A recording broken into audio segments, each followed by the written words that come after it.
All right, guys, we are back on Let's Play Co-ops, my series I started a little while ago, but we're going to keep going with it.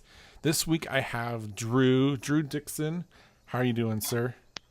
Good, how are you? Thanks for coming on. I'm great. I've never played this game. We tried to do a different game, and I hadn't played that either. So today's going to be a whole bunch of firsts. See what happens. Sweet.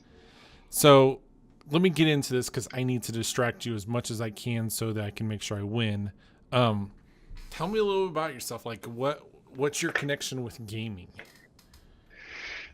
So I've played games, I guess, most of my life. And now I worked for a ministry that seeks to reach gamers, called Game Church. Worked for them for 6 years. And now I'm part of a group called Love Thy Nerd that seeks to do some similar things. We do ministry in gaming and nerd spaces. So, yeah, and mostly my connection working there has been writing about games, writing and editing articles about games, and do a podcast where we interview game developers called Humans of Gaming, where we actually interview them about their spiritual beliefs. So, yeah. Very cool. So I know what it's about. I realize I'm giving you a couple of softball questions. What is going on here? Come on, platformer. I think we're frozen. Are we frozen? It looks frozen to me. What in the world? Our luck with games today. I can't even do escape. I can't either. I'm gonna have to control alt delete out of this. I'm gonna leave all this in because this is fantastic gaming right here. I feel like in the grand scheme of all that is gaming, I don't know about you, but setting up some of these games sometimes is really annoying and frustrating at times. Oh yeah. As we're experiencing right now.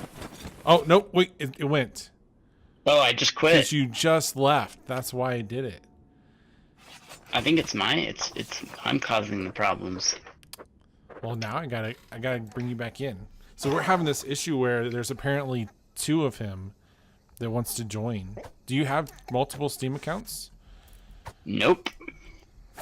Definitely not. I don't even know what to say about this then.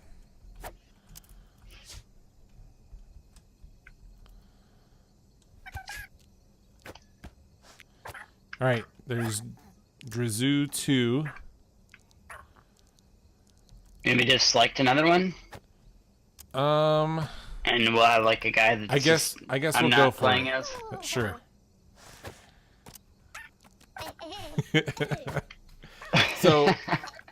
So I know a little bit about the Love Like Nerd and a little bit about that, though it's all fairly new, so definitely have questions for you on that. But are you going with the chicken or the sheep? Which one's actually you?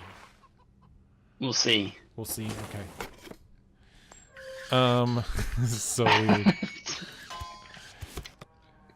And it even gives you two. How weird is that? This is going to be so ridiculous. This is awesome. So I know about the ministries. I want to ask you a little bit about that here in a minute. But let me ask this. What got you into gaming in the first place? I guess just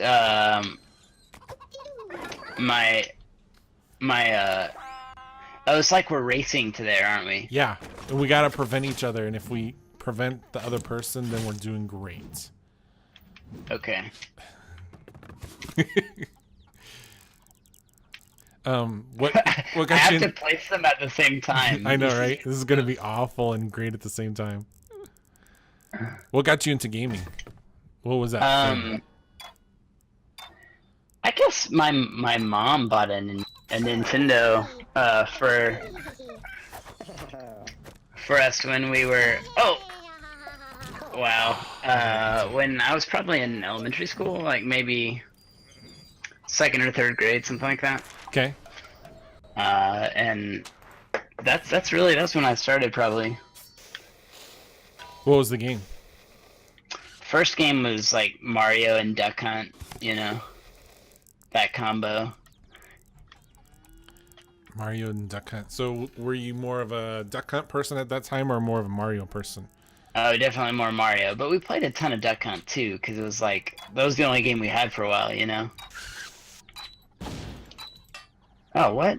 Why did my bomb just blow up? Because you placed 2 at the same time. Oh. The bomb blows up the piece. You get an extra life every single time. All right. Would you say that was kind of your thing? Was not going that route, that kind of traditional routes, and just picking the one that you did? Like picking the game that... Yeah, I mean, I think whenever I think of games, the very first game I played was on an Atari, and it was with my family, with my cousins and my younger brother, and like it was fun to play by myself, but it was so much more fun to play with family members when I got to do that as well. And I think that was very formative, at least initially for me, of enjoying just the concept of playing together. Yeah. Yeah, I definitely played a lot with my brother growing up. And with my friends too, like, definitely kind of became, like, some of my fondest memories growing up are certainly, like, playing games with my brother and games with friends from school and stuff. Yeah. So, yeah. I'm always interested in that sort of thing because I know for me, this is so weird. I know for me with my brother, there was always that time, at least as far as playing Mario with him, is that I did not want to... Oh, I got smushed. I did not want to let him have control of it, and so I would always do whatever I could to get control of the game. Like, oh, it's too hard for you, let me play the game instead. And so I would always kind of try to take away from that. Did you ever have those kind of interactions, at least when you were younger, or maybe with like your friends? You get a second one even. What is this? I didn't realize he was still alive. Oh man.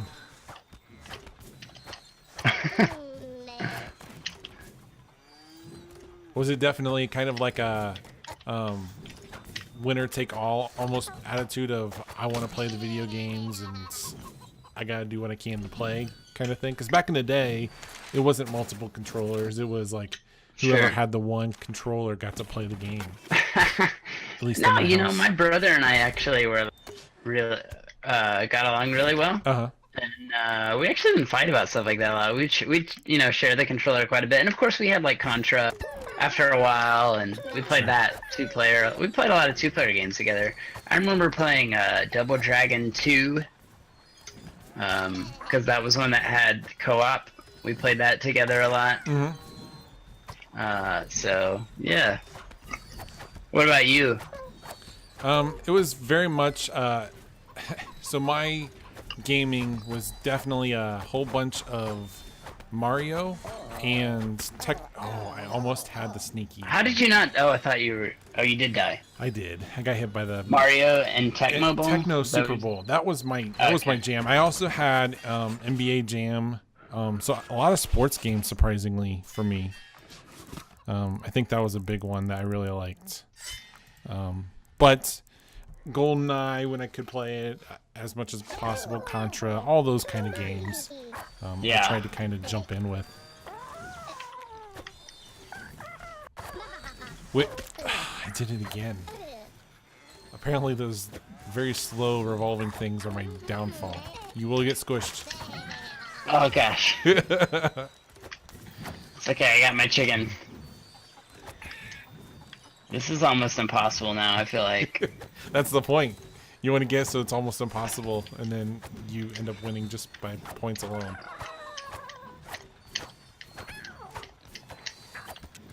So Love Thy Nerd is a very interesting and unique concept. It's comes out of the whole gamer spirit of wanting to share Jesus to gamers, which is a population people don't technically represent well in the church, right? I think the church sees video games as that waste of time, that thing that we should avoid at all costs.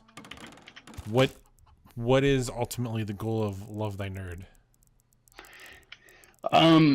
So it's ultimately to reach those people with the love of Jesus, to point them to Christ. I think it really is as simple as that. We see we see gamers as a group of people that, oh my gosh, uh, a group of people that are sadly like ignored by the church. You have the right idea here. I don't know why I keep going that way. Oh, it took me. It took it. I did get hit. Oh, I got it. So gamers. This whole thing of like distracting me is totally working. So gamers that get to hear the love of Jesus. Yeah. What happens with that? I mean, couldn't it just? I realize I'm being rhetorical here, but couldn't it be just something where, we say, "Hey, gamers, Jesus loves you," and kind of be the end of it, or does it have to be more than just a tweet that we could put up sometime? Why is it this whole ministry and movements for gamers?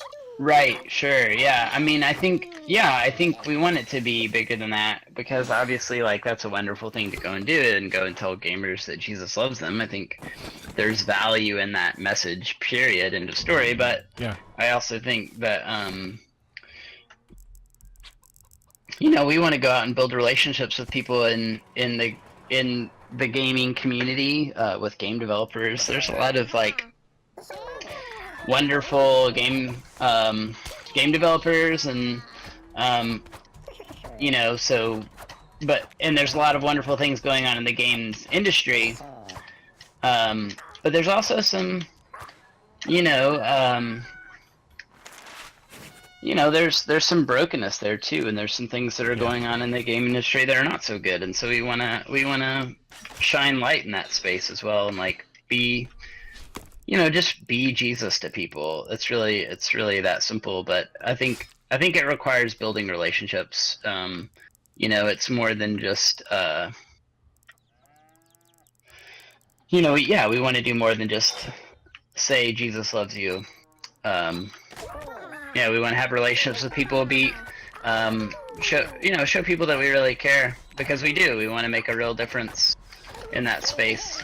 I think that we talked about it a couple of times. If people go listen to the Church Mag podcast, they can hear the conversation we had about what it means to show gamers that we love them. Oh, that was harder than it needed to be. But I think that also just that conversation of looking at you go above and beyond in the sense that you guys interview the developers. You guys interview a lot of the concept art designers, and it goes beyond just the gamers themselves, because there's a whole gaming culture that I think is really important to recognize and to pay attention to. Out of everybody that you interviewed, that was impressive. I didn't even see how you did it. Out of all the people that you've interviewed, who's the one that kind of struck as like, oh, that was really cool to kind of see that conversation develop? Yeah, it's a good question. We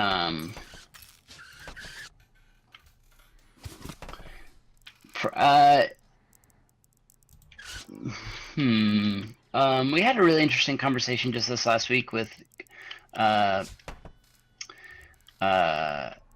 Scott Benson, who made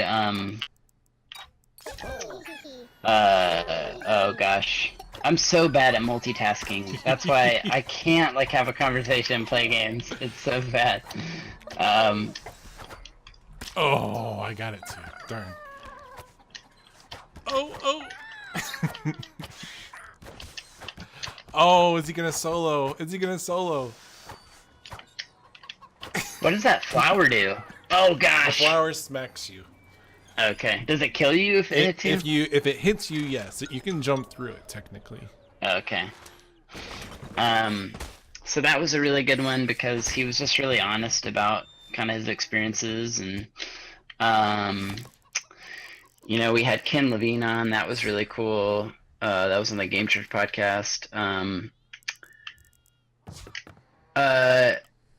Yeah, I mean, my favorite ones are always ones where I feel like people are just being real, being honest about their experiences. But I think, I've had several people contact me and tell me they were just thankful to have the conversation that we did on the podcast with them. Um, Teresa Duringer, who made Cannon Brawl and has worked on the race for like the digital version of the board game Race for the Galaxy.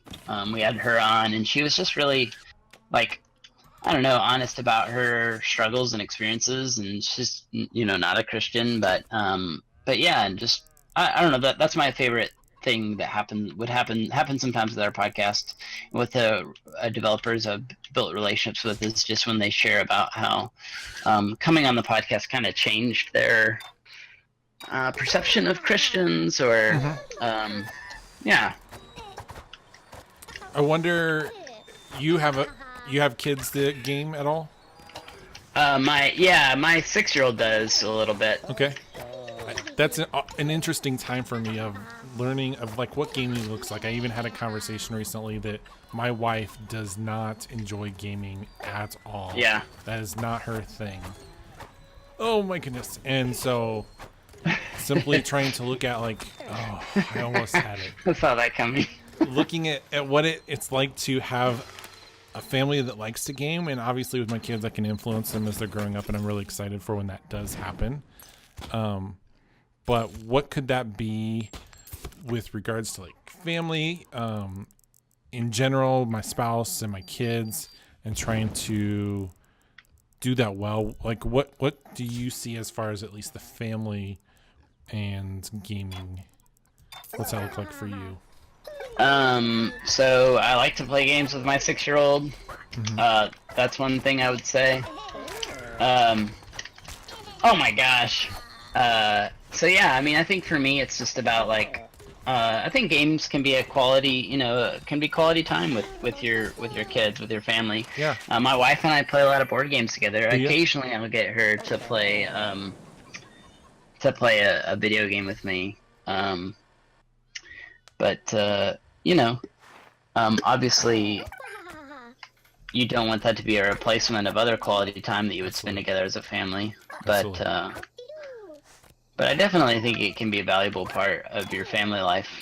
And even for me, like, I play games on my own sometimes, and I think that's fine and good. As long as I'm not, like, choosing to play games over hanging out with my wife. Yeah, and I think that having that bond is really cool. I've heard of people talking about how sometimes they just love to spend time with their spouse and play games, and I'm like, oh, I don't have that. At the same time, I have a spouse that she fully understands and realizes that this is my, oh, you just got it, it's for both of you. That's impressive. That's my character. This is so weird. But I think it's impressive that my wife is like, you know what? You have that time for yourself. Enjoy it. And to have that positive regard and positive understanding is really cool. That I think some people may not actually get a lot of times. For someone that's looking, I know this is a conversation that happens a lot, and this is maybe a little theological. So answer as you would like. What do you think about the idea of gaming too much or gaming too little, and like just the idea of, some people call it escape or a stress relief, or other people would talk about it's just their hobby that they like to do. Like, what's your kind of thought about those things? Sure, yeah.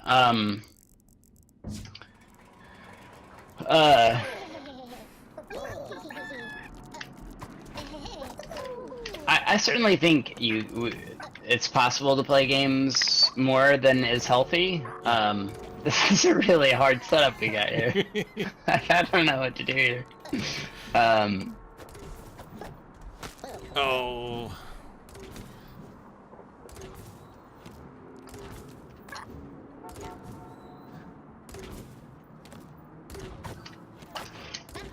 Oh man, he goes for the concentration. Thanks. I forget what the question was. I really am terrible. Spending too much time gaming. What are your thoughts about that? Oh yeah, I think it's certainly possible. And I think it's like, I think Christians give escapism a bad rap sometimes. Okay. I think escapism has its place, honestly, in our lives. Like, we need a break. We need a break from working. We need a break from how, like, messed up, from thinking about how messed up the world is and, like, all the things that we'd like to see changed about it. You might just take this one. That is impressive. Yeah, I would say that there's some truth about that, especially there's a lot of, depending on where you go theologically with, like, the mysticism and the early deserts, saints and all that stuff, but just the idea of being able to, oh my goodness, what are you doing, you crazy man? Being able to just have that time where you are, able to hear God and to stop all the craziness that's going on in your head, I think is really important. That gaming, I think, does offer for us in that process. So oh yeah, sure, yeah. And I think like obviously there's limits to it. Like, we don't want to stay in a constant state of escapism, and I think there's a problem, like a genuine problem in gaming culture sometimes. So, you know, I think we do need to be aware of that. But yeah, I mean, like, God created us to work and to engage in the Great Commission, but He also created us to rest. Mm-hmm. And we need rest, I think. So yeah, but yeah, and games provide an opportunity to rest and to relax, and like that time can be worshipful. Yeah. I think.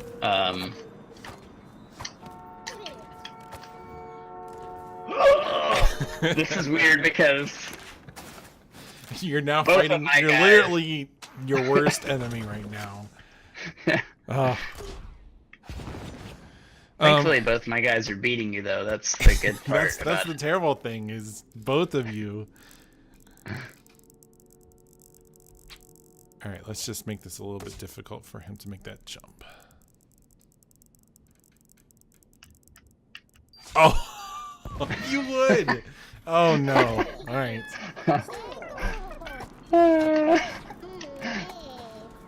I can't decide it. Well, it's really not fair that I have two. What in the world was that? I don't even know what to say about that. All right, we're gonna end it with that. Good game, sir. You did come back and redeem yourself.